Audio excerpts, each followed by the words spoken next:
গুয়াহাটির শিশু মৃত্যুর ঘটনায় টনক নড়ল প্রশাসনের। ইতিমধ্যে 3 জনকে গ্রেফতার করা হয়েছে। কনস্ট্রাকশন কোম্পানি বিআইপিএল এর নামোল্লেখ করে অভিযোগ দায়ের করেছিলেন শিশুর বাবা। অভিযোগের পরই তদন্ত শুরু করে পুলিশ। পিডব্লিউডির তত্ত্বাবধানে চলছিল ফ্লাইওভারের কাজ। খোলা ছেড়ে দেওয়া হয়েছিল ম্যানহোল। বুধবার সেই ম্যানহোলেই পড়ে মৃত্যু হয় 4 বছরের এক শিশুর। এরপরই নড়ে চড়ে বসে প্রশাসন। গ্রেফতার করা হয় বিআইপিএল এর director Abinash Bhatia, safety engineer Kaushik Gogoi এবং ডেপুটি প্রজেক্ট ম্যানেজার প্রসন্নজিৎ পাঠককে।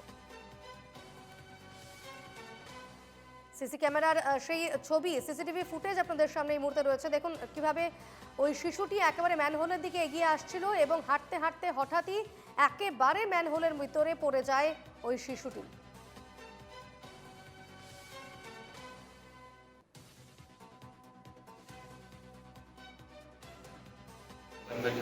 দেখা পাইছে আমাৰ চাইকেল ফেক্টৰী যোনটো ফ্লাইঅভাৰ কনষ্ট্ৰাকশ্যন চলি আছে, তাত এটা খুব দুখ লগা ঘটনা। এটা 3 বছৰীয়া শিশু এটা মানে অপেন মেনহোল তাত সোমাই পেলাই তেওঁৰ মৃত্যু ঘটিছিলে পৰহি 3 তাৰিখে।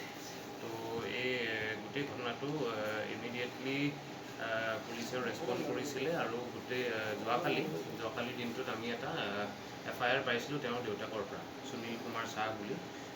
তেওঁৰ দেউতাকে এটা FIR দিছিল যে এই মানে যোনটো ফ্লাইঅভাৰ কনষ্ট্ৰাকশ্যন চলি আছে তাৰে যোনটো কণ্ট্ৰেক্টৰ কোম্পানী হয় ভাৰতীয়া ইনফ্ৰা প্ৰজেক্টছ লিমিটেড বুলি, তেওঁলোকৰে গোটেই দুখ বুলি আৰু তেওঁলোকৰ ভুলৰ কাৰণে এই ঘটনাটো হ'বলৈ পালে, যি কাৰণে তেওঁৰ সৰু ল'ৰাটোৱে মৃত্যুবৰণ কৰিব লগা হ'ল।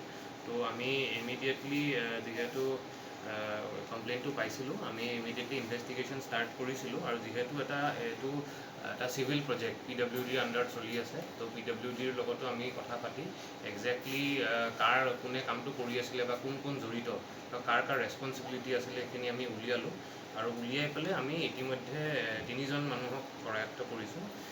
আৰু আপোনালোকে যোনটো শুনিছে মানে কমপ্লেইনতে আমাক দিছে যে ভাৰতীয় ইনফ্ৰা প্ৰজেক্টছ লিমিটেড, এইটো এটা গুৱাহাটী বেছড কোম্পানীয়ে হয়, তাৰে যোনজন ডিৰেক্টৰ হয় অবিনাশ ভাটিয়া বুলি, তেওঁক আমি এৰেষ্ট কৰিছোঁ।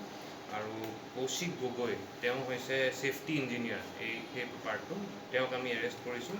আৰু প্ৰসন্নজিৎ পাঠক, তেওঁ হৈছে ডেপুটি প্ৰজেক্ট মেনেজাৰ। এই 3 জন মানুহক আমি ইতিমধ্যে কৰায়ত্ব কৰিছোঁ।